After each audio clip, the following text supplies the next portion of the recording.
estamos en un periodo para entender un poco y quienes de alguna manera están iniciando también ese proceso de pues preparar su informe fiscal. ¿En qué tiempo estamos ahora mismo y qué consideraciones tienen que tomar las personas? Bueno, estamos en un buen tiempo. El vencimiento de las declaraciones de renta para las personas naturales es el 15 de marzo y para las personas jurídicas es el 31 de marzo. Y en ambos casos se puede pedir una extensión comúnmente denominada prórroga de un mes adicional. Así que estamos como en un buen momento para organizar todas las cosas que son necesarias para presentar de forma oportuna y no dejar todo para última hora.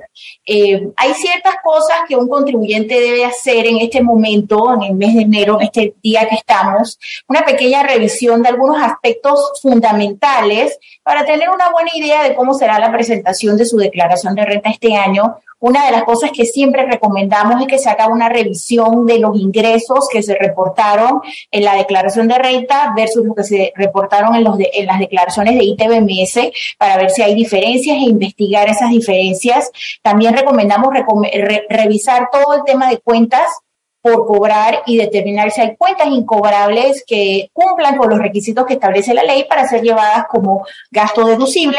Igualmente recomendamos revisar todos los pagos que se hayan hecho a proveedores extranjeros para determinar si en esos pagos aplican retenciones de renta o de ITBMS.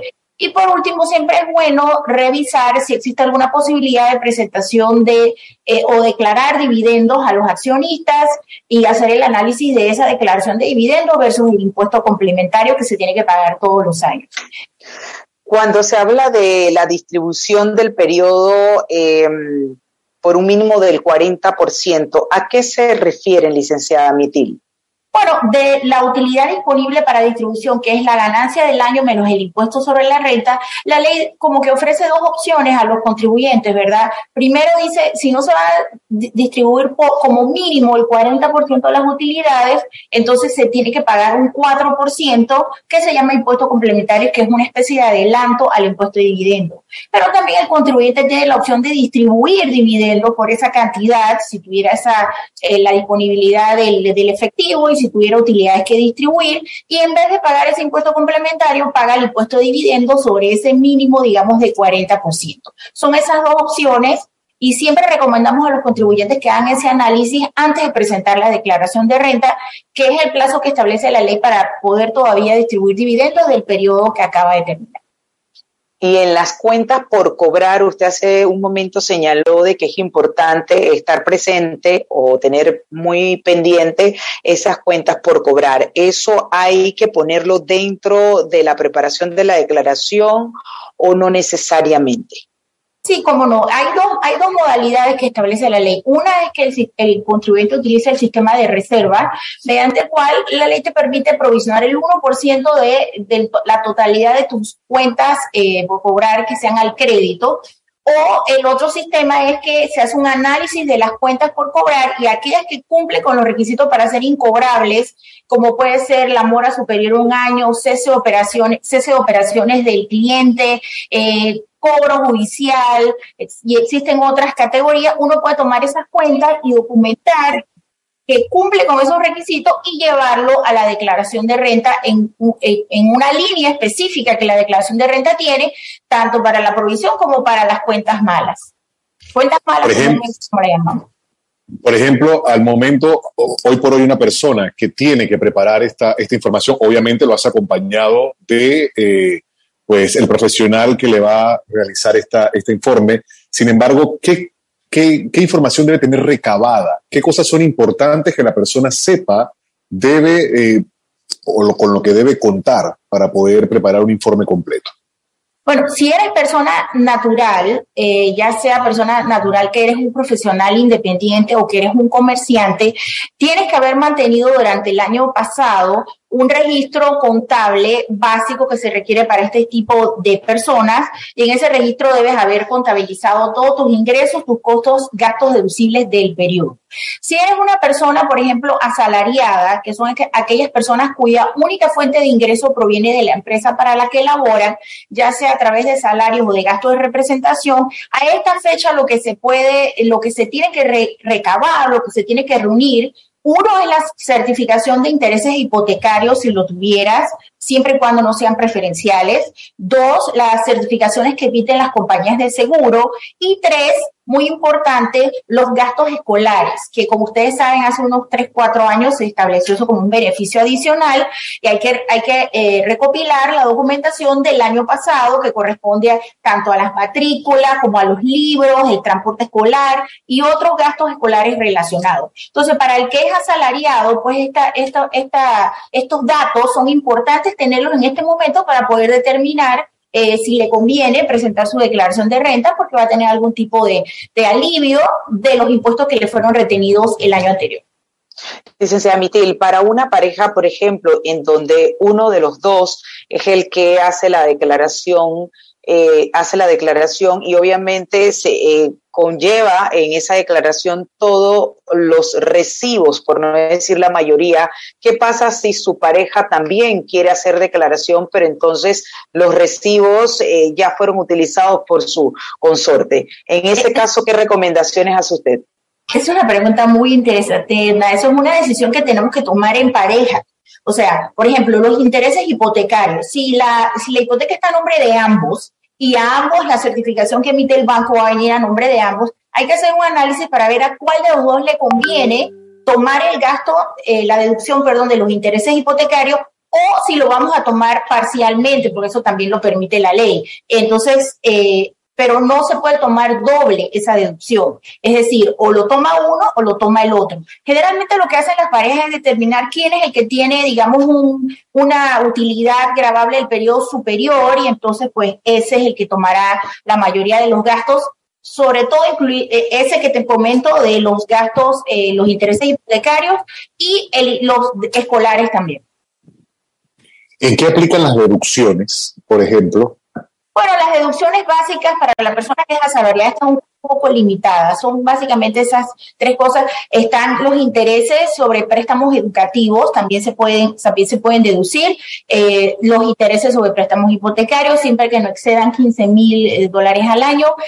Los gastos médicos, que tienen que estar debidamente documentados y tienen que ser gastos que sean producidos dentro del territorio panameño. Y los gastos escolares, que tienen que ser de los hijos, los que son tus dependientes directos.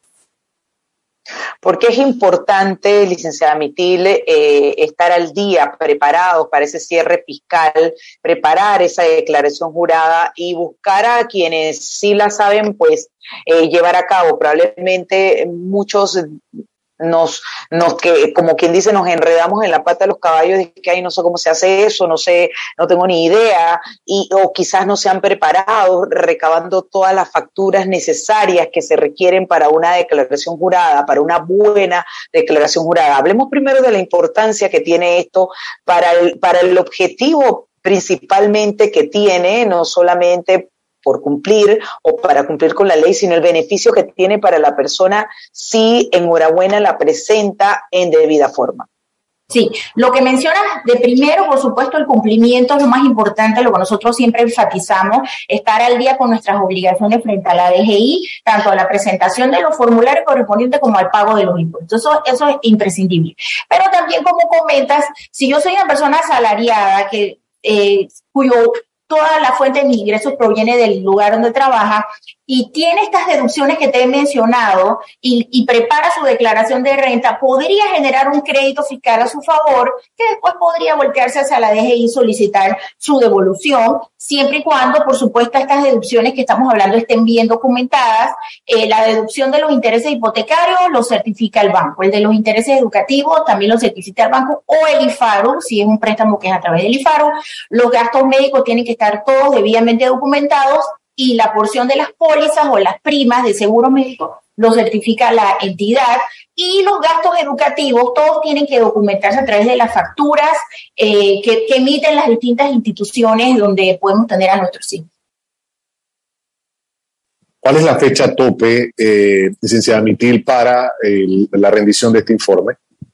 15 de marzo para las personas naturales, las cuales pueden antes del 15 de marzo presentar una solicitud de extensión de ese plazo que nosotros llamamos comúnmente prórroga y te dan un mes adicional. Y para las personas jurídicas es el 31 de marzo y también pueden presentar una solicitud de prórroga o de extensión.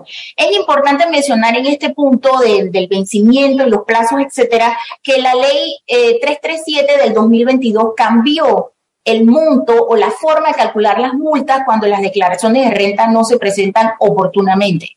Anteriormente eran unos montos fijos, 10, 100, 500, eran los montos que se establecían. Ahora las multas varían, es el 0.1% de los ingresos gravables de la persona natural, sin incluir salario y gastos de representación, y para las personas jurídicas el 0.3% de los ingresos gravables. Entonces las multas son diferentes ahora. Antes una empresa que tenía ingresos gravables por $1 millón pagaba $500 por la presentación tardía de la renta, igual lo mismo una compañía que generara ingresos gravables por 10 millones. Eso ahora cambió. Ahora es según el monto de los ingresos, así mismo va a ser el monto de la multa por presentación tardía de la declaración. Creo que eso es algo nuevo, porque, pues, como les comento, esa ley salió el año pasado, a finales de año, en noviembre, el 14 de noviembre. Así que creo que es algo que tal vez no está como muy fresco en la mente de todos los contribuyentes, que la multa ya no son $100 si eres persona natural, ni $500 si eres persona jurídica. ¿Cuál es el comportamiento precisamente de las personas al momento de la presentación de esta declaración y en el cumplimiento de la ley? He sabido pues que hay muchos que todavía están en esa reposición y cogiendo el oxígeno económico. ¿Cómo observan ustedes el panorama? Y con eso concluimos. Sí, nosotros hemos venido observando mucho el comportamiento de los contribuyentes que manejamos aquí en la firma del 20, del 21, del 22, y realmente, a pesar de las condiciones tan adversas en las que se dieron en esos periodos, vimos un cumplimiento casi total. O sea, es mejor cumplir y regularizar tu situación tributaria ante la administración, sobre todo porque hubo 4 leyes de amnistía que dieron distintos plazos para ponerse al día con impuestos morosos anteriores. Entonces, yo observé que a pesar de que las condiciones no eran las más favorables, los contribuyentes hicieron un esfuerzo por cumplir con todas las obligaciones que tenían y hacer arreglos de pago para ponerse al día con sus obligaciones o aprovechar la amnistía en todos los distintos plazos que se dieron para poder ponerse al día. Yo antes de terminar, nada más quisiera aprovechar pues que me den un minuto para invitar a toda su audiencia a un seminario que estamos organizando para el 9 de febrero, que es la gestión contable, fiscal y financiera del cierre fiscal. Vamos a tener a 2 expertos de distintas modalidades que van a hablar de diferentes temas de riesgo, temas contables, temas financieros, temas de impuestos, por supuesto, temas de precios de transferencia, para darle a los contribuyentes todas las herramientas que necesitan para poder presentar apropiadamente su declaración de renta y controlar los riesgos, que en realidad es el enfoque que nosotros damos a nuestros servicios de cumplimiento. Y oportuna esa orientación siempre. Licenciada Mitil, muchísimas gracias por acompañarnos y ayudarnos a llevar esta información tan interesante a nuestra audiencia.